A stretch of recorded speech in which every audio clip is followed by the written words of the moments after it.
Selamat sore teman-teman semua. Sebelum nanti saya menyampaikan beberapa hal terkait dengan penanganan COVID-19 di Jakarta, saya akan minta kepada Ketua Tim Tanggap COVID-19 Pak Catur untuk menyampaikan update reguler yang ada pada hari ini. Silakan Pak Catur. Terima kasih Bapak Gubernur. Jadi teman-teman wartawan seperti biasa saya akan mencoba mengupdate data-data perkembangan terakhir berkaitan dengan tim tanggap COVID-19. Yang pertama saya ingin sampaikan bahwa sampai pada hari ini jumlah penanya yang melalui call center kita maupun hotline berjumlah 4.208 orang. Kemudian jumlah orang dalam pemantauan sampai data pada hari ini adalah sebanyak 112 orang. Sedangkan jumlah pasien dalam pengawasan adalah sebanyak 120 orang. Kemudian juga perlu saya sampaikan bahwa kegiatan dari tim tanggap COVID pemerintah Provinsi DKI Jakarta pada hari ini kami mengadakan pertemuan dengan Polda Metro Jaya dan Pangdam Jaya beserta seluruh jajaran pimpinan di Polda Metro Jaya maupun di Kodam Jaya yang pada intinya bahwa Pemprov DKI Jakarta, Kodam Jaya dan Polda Metro Jaya berada di dalam satu kesatuan di dalam rangka menangani COVID di Provinsi DKI Jakarta. Terutama mungkin sudah banyak teman-teman wartawan mengikuti berita terkait dengan adanya pasien yang misalnya harusnya dia di dalam pemantauan atau di dalam pengawasan tetapi tidak memenuhi aturan ini. Nah ini kita juga tadi bicarakan dan Polda Metro Jaya maupun Pangdam Jaya bersama-sama dalam satu kesatuan Pemprov DKI Jakarta untuk betul-betul melaksanakan tugas menanggulangi COVID-19 di DKI Jakarta. Saya kira update data untuk hari ini, nanti selanjutnya Bapak Gubernur akan menyampaikan informasi lebih lanjut. Kami persilahkan Bapak Gubernur. Begini teman-teman, pertama menyangkut penyebaran COVID-19 ini, saya ingin sampaikan bahwa kami di Jakarta terus melakukan koordinasi dengan Kementerian Kesehatan dan juga akan kita lanjutkan dengan BNPB untuk bisa menangani dengan baik. Dan apresiasi sekali kami sampaikan kepada Bapak Presiden yang telah mendorong transparansi data atas kasus-kasus confirm positif dan juga mendorong koordinasi dengan pemerintah daerah. Karena itu kami berharap pada Kementerian Kesehatan untuk menjalankan arahan Bapak Presiden khususnya pada kecepatan dan transparansi atas hasil pengetesan pada orang-orang yang diduga memiliki atau terjangkit COVID-19. Ini memang perlu dilakukan secara cepat. Karena kita tahu hari ini tadi saja baru diumumkan tadi jumlahnya 69, 2 hari yang lalu 34. Lompatannya cepat. Kami di Jakarta perlu mengetahui siapa saja, di mana saja, sehingga kita bisa langsung melakukan tracing. Ke beberapa hari sebelumnya berkegiatan di mana saja, dengan siapa saja, berkontaknya dengan siapa saja. Itu dikerjakannya oleh Dinas Kesehatan. Jadi Dinas Kesehatan kita selama beberapa minggu ini itu yang dikerjakan terus. Menjangkau setiap orang yang pernah berinteraksi, yang punya potensi sehingga mereka dipantau, dites. Tapi kalau kita tidak melakukan itu dengan cepat, maka penyebaran menjadi lebih luas lagi. Karena itu kita berharap sekali bahwa arahan Bapak Presiden untuk koordinasi dengan daerah itu dilakukan juga dengan pengujian tidak dilakukan terpusat di Litbangkes saja, tapi juga bisa dilakukan di Jakarta. Kami di Jakarta memiliki Labkesda DKI Jakarta, itu statusnya BSL 2+. BSL 2+ itu artinya biosafety levelnya 2+. Bukan biosecurity ya, ini biosafety level. Dan ini bisa menjadi laboratorium pendamping. Tujuannya adalah begitu ada pribadi-pribadi harus diuji, kita bisa langsung uji, kita bisa langsung mendapatkan hasilnya karena dalam 1 hari bisa selesai. Kemudian kita langsung bisa mendeteksi di mana saja mereka, lalu langkah-langkah pengisolasian atau pembatasan pergerakan itu bisa kita kerjakan. Tapi bila pengujian memerlukan waktu yang lama, dalam masa itu pula pribadi-pribadi ini sudah berinteraksi dengan begitu banyak orang, penyebaran terjadi. Ketika konfirmasi positif hadir, dia sudah terlanjur berinteraksi dengan begitu banyak orang. Karena itu kecepatan melakukan pengujian penting, transparansi itu penting, dan orang-orang yang terlibat itu penting untuk tahu. Pelajaran penting buat Indonesia, buat Jakarta. Karena Malaysia transparan, maka kita mengetahui adanya orang yang positif di Malaysia, waktu itu warga negara Jepang. Dari situ kemudian diketahui dia dari Indonesia, berinteraksi dengan Indonesia. Dari situ kita bisa melakukan tracing. Bila di Malaysia ditutup-tutupi, kita tidak tahu, maka kita tidak bisa mendeteksi ini semua. Karena itu penting sekali untuk segera bisa dilakukan, dan kami siap.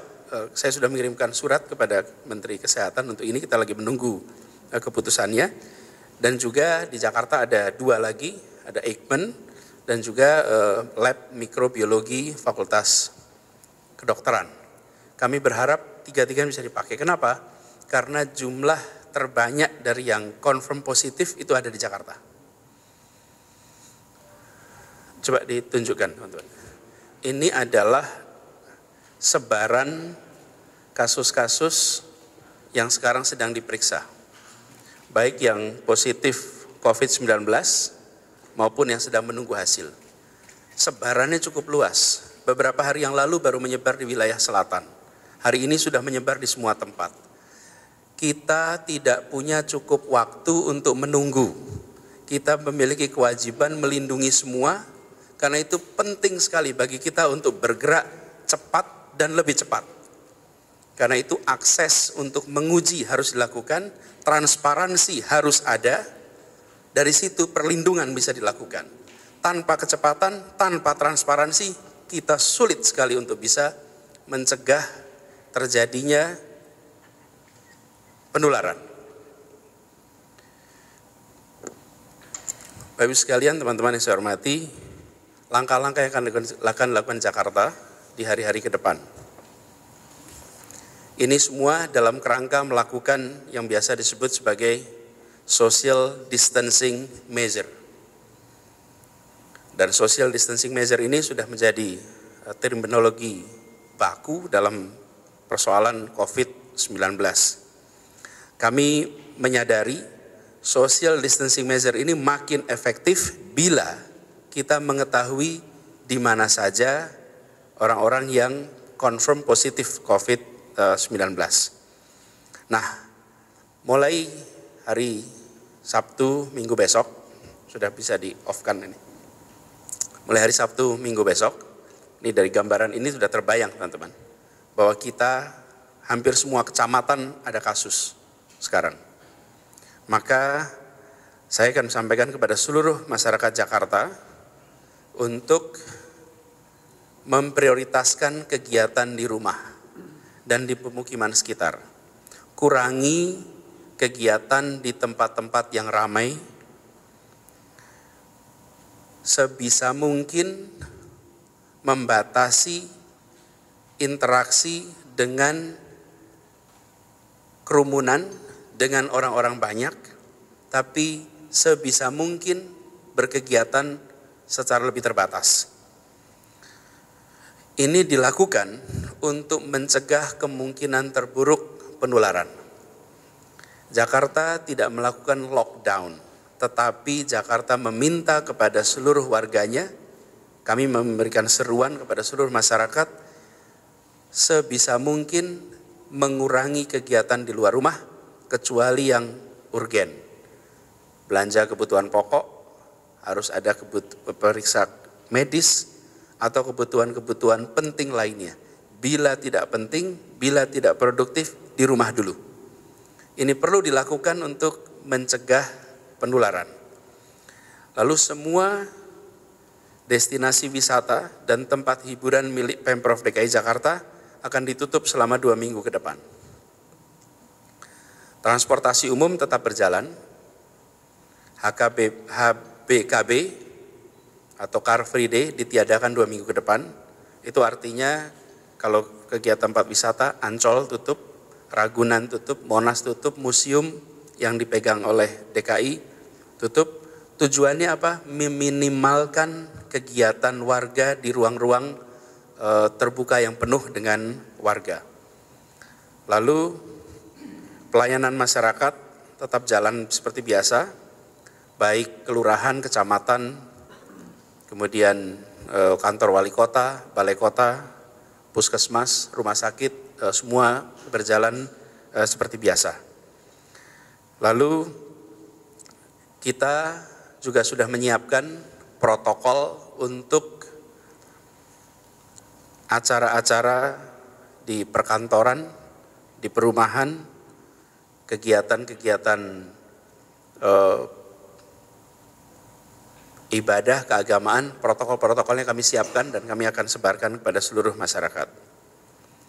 Kemudian bagi dunia usaha, kami meminta untuk mulai menyiapkan protokol kerja jarak jauh. Hari ini belum ada arahan untuk kantor-kantor stafnya bekerja dari jauh, tidak. Tapi dunia usaha harus mulai menyiapkan. Jika sampai kita harus melakukan kerja jarak jauh, maka sudah siap prosedurnya, sudah siap caranya. Karena itu saya menghimbau kepada semuanya untuk mulai menyiapkan dari sekarang. Jangan sampai kita menghadapi situasi itu, tapi bila itu terjadi, maka dunia usaha sudah siap. Kemudian selama proses penutupan di tempat-tempat wisata dan hiburan milik DKI, kita akan melakukan pembersihan dengan disinfektan ke semua fasilitas, memastikan itu bersih. Kemudian kami juga perlu menyampaikan bahwa kegiatan-kegiatan yang tidak terlalu urgen, tidak terlalu penting, yang melibatkan pengumpulan orang banyak, supaya ditunda, dihentikan. Itu secara garis besar, teman-teman, update. Nah, kami akan terus mengikuti arahan dari pemerintah, arahan dari Bapak Presiden, dan kita berharap situasi ini kita bisa tangani dengan sebaik-baiknya, dan terus kita bekerja sama dengan semua instansi yang terkait. Itu saja dari saya. Terima kasih.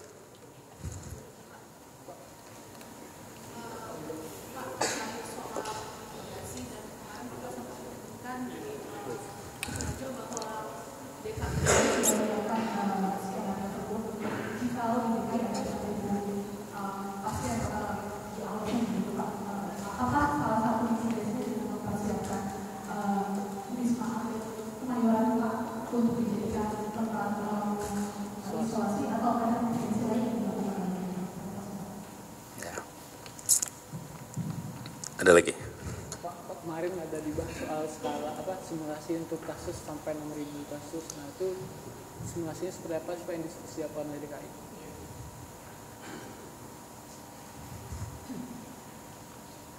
Ada lagi? Pak,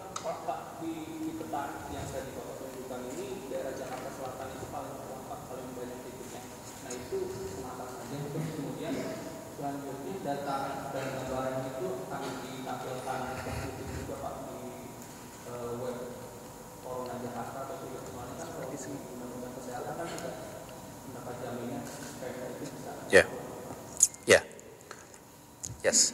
Pak, izin terkait pasien positif corona asal DKI yang kemarin di RSUP Persahabatan kan ada info bahwa yang bersangkutan ini kabur Pak, dan sebenarnya pola pengamanan sendiri di rumah sakit itu seperti apa sehingga kok bisa ada pasien corona yang bisa kabur dan RSUP Persahabatan sendiri juga infonya belum mengetahui bersangkutan ini posisinya di mana, apakah sudah kembali menjalani isolasi atau belum. Kalaupun memang sedang menjalani isolasi, apakah Pemprov DKI mengetahui di rumah sakit mana yang menjadi rujukan yang bersangkutan buka, dan dengan kasus ini apakah Pemprov DKI akan meningkatkan pengamanan? Ya, oke. Siap. Gini, saya jawab satu-satu dulu ya. Pertama, kita memang membuat simulasi karena kita ingin mengantisipasi kemungkinan terburuk. Saya sampaikan kemarin, kita tidak mau rileks. Kita lebih baik bersiaga sepenuhnya. Jadi termasuk ada tempat-tempat yang sudah menjadi bahan pembicaraan. Saya berkomunikasi dengan jajaran pemerintah pusat tentang lokasi-lokasi yang mungkin bisa digunakan. Tapi sampai dengan saat ini belum ada rencana penggunaan tempat untuk isolasi. Belum ada. Jadi belum spekulasi terlalu jauh sampai ke titik-titik tertentu seperti yang disebutkan tadi. Kemudian tentang 6.000. Ini bila situasinya terjadi terus, mungkin bisa terjadi begitu. Tetapi kita tahu sekarang yang kita sedang kerjakan adalah sesegera mungkin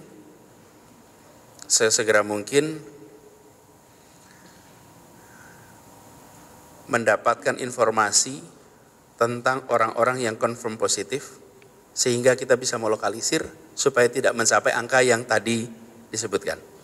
Jadi itu bila kita tidak melakukan apa-apa. Karena itulah kenapa kita harus bergerak sangat cepat.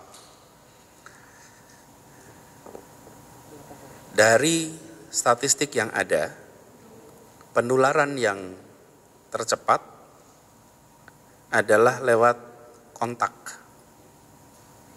Karena itulah, kalau menurut statistiknya, terjadinya kontak itu membuat potensi tertular meningkat 38 kali.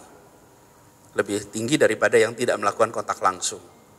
Itu sebabnya, kalau terjadi di sebuah wilayah, maka orang-orang yang berinteraksi di wilayah yang sama, di situ terjadi potensi penularan. Jadi, tidak mendadak di tempat lain. Itu sebabnya mengapa bergerak di sebuah wilayah. Nah, Jakarta Selatan adalah termasuk yang karena awal di situ beberapa kegiatan terjadi di situ, mungkin rapatnya, makan malamnya, makan siangnya di kawasan itu, maka potensinya penularan terjadi di situ. Itu sebabnya kenapa penting bagi kita untuk tahu siapa, di mana, dari situ kita bisa melakukan tracing. Lalu terkait dengan kasus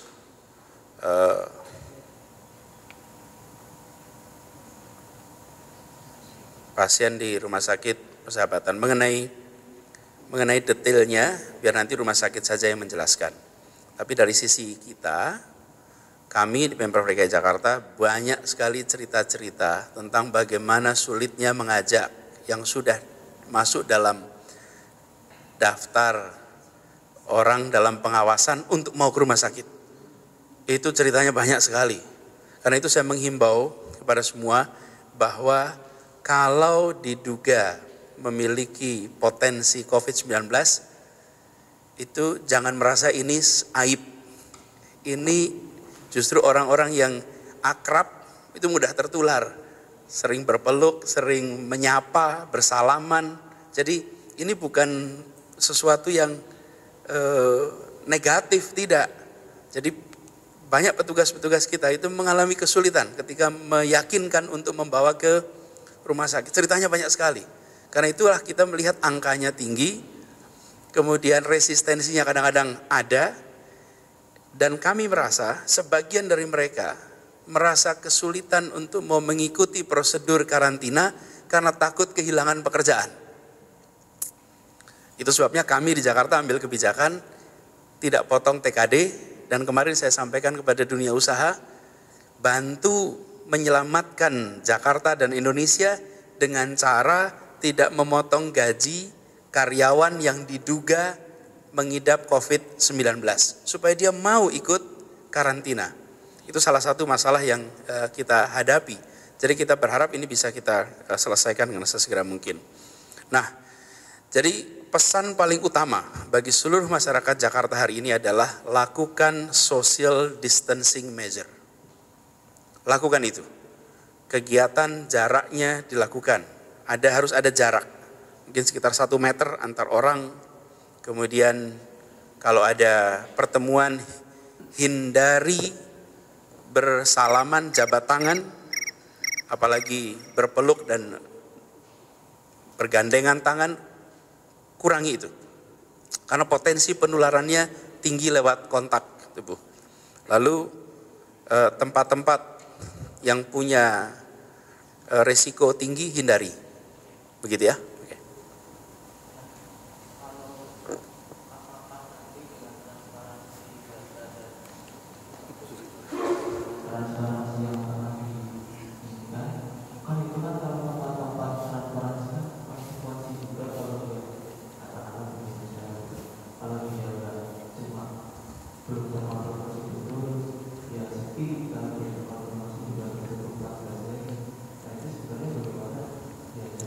Nah, sebetulnya begini, begitu diperiksa hari itu bisa langsung keluar hasilnya kok.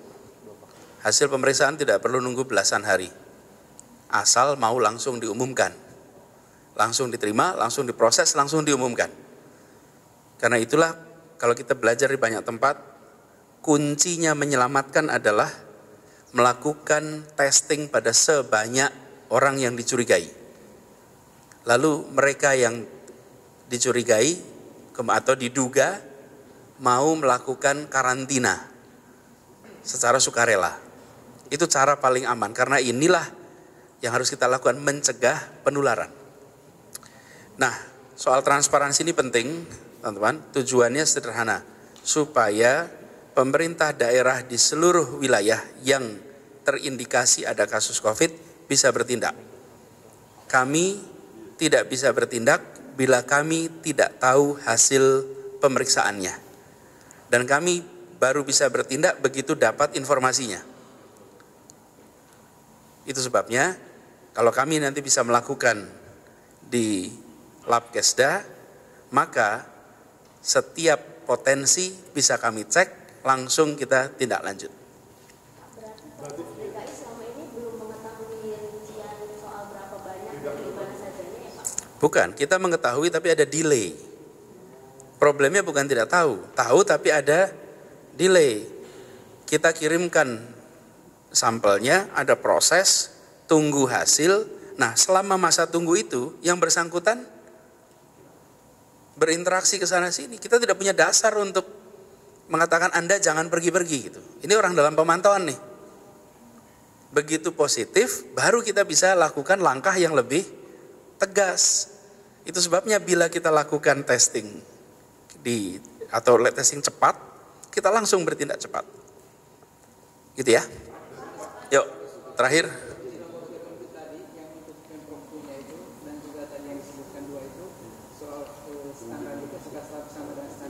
Sama. Oh, tidak, karena bukan masalah swasta, ini masalah ada alatnya apa tidak. Jadi ini bukan seperti lab-lab biasa ya. Ini diperlukan alat yang khusus, kami memiliki, lalu safety levelnya, biosafety level harus biosafety level 2. Nah, kami punya biosafety levelnya 2+, jadi lebih aman lagi.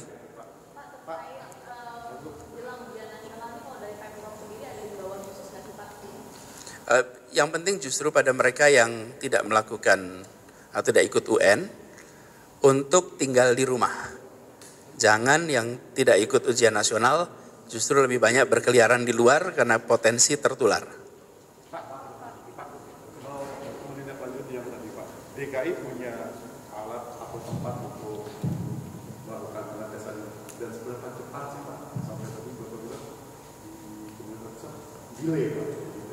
Ya kalau kita kirim kan kita tunggu. Begitu mereka selesai, kita harus menunggu hasilnya, yang mana orangnya dan lain-lain. Bisa. Saya lihat masalah zonasi di beberapa wilayah di kecamatan. Contoh di pasar di Jakarta Selatan, banyak zona yang merah. Saya di rumah saya. Orang pasar Minggu tuh. Hal-hal yang sebelah merah itu ada penanganan khusus nggak sih Pak? Tidak, nah begini teman-teman. Karena itulah kenapa social distancing measure harus dilakukan di Jakarta. Karena itulah kenapa kegiatan wisata yang kita kelola kita tutup. Supaya masyarakat tinggal di rumah. Jangan banyak berpergian keluar. Sampai ini bisa terkendali. Dua lagi. Satu yang dari Bapak himbauan untuk bekerja di rumah. Hal itu sudah disosialisasikan Sudah. ke para pemilik perusahaan atau pihak swasta atau pemerintah. Sudah. Jadi kemarin kita undang dunia usaha, termasuk Kadin, dan pada waktu itu kami sampaikan mulai bersiap menyusun SOP bila harus kerja di rumah. Jangan sampai situasinya mendadak harus kerja di rumah, SOP-nya belum ada, cara kerjanya belum dibuat. Tapi bukan berarti kita mengumumkan harus kerja di rumah, tidak. Mudah-mudahan itu tidak terjadi. Ya.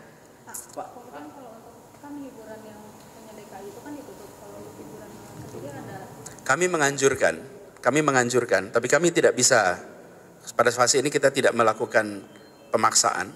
Kami menganjurkan untuk membatasi kegiatan-kegiatan itu. Terutama yang punya kontak yang dekat. Jadi kalau teman-teman lihat di Ancol itu banyak sekali wahana-wahana yang orang berdekatan, bukan? Potensi penularan jadi tinggi. Datang juga ke restoran, kafe, pastikan Anda berjarak. Jangan terlalu dekat. Kenapa? Karena ada potensinya yang positif pun tidak sadar kalau dia positif. Sangat mudah sekali menular. Di ruangan ini misalnya, udah tahu nih positif atau negatif. Makanya jaga itu social distancing measure nih. Pada duduknya jangan dekat-dekat banget gitu.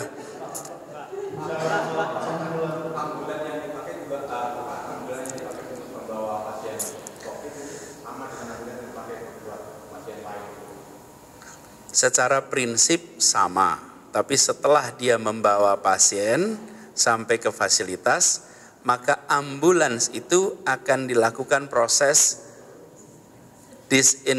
pembersihan menggunakan disinfektan sehingga dia steril lagi. Gitu ya? Pak, lagi Pak, kemarin sempat disebutin potensi sebaran corona itu di permukiman. Ini mungkin bisa dijelasin Pak? Iya dong, di pemukiman. Di pemukiman, di perkantoran, di tempat-tempat hiburan, semua potensinya ada. Bahkan di press conference juga ada gitu.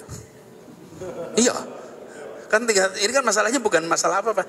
Masalahnya apakah ada orang yang memiliki COVID-19 tapi tidak sadar lalu berinteraksi. Begitu ya, cukup?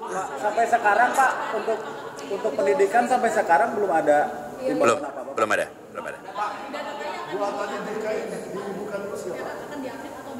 Ya, nanti kami sampaikan itu. Begini teman-teman, ini kami sampaikan sebagai gambaran bahwa kalau kita tahu maka kita berhati-hati. Saya menyampaikan ini jangan untuk panik, bukan untuk panik, tidak perlu panik, cukup mengurangi interaksi. Tapi kalau kita menganggap aman semua, rileks saja, kemudian berkegiatan seperti biasa, ya seperti banyak negara lain yang rileks itu, nanti kita akan mengalami lonjakan yang tinggi, gitu ya. Oke, makasih ya.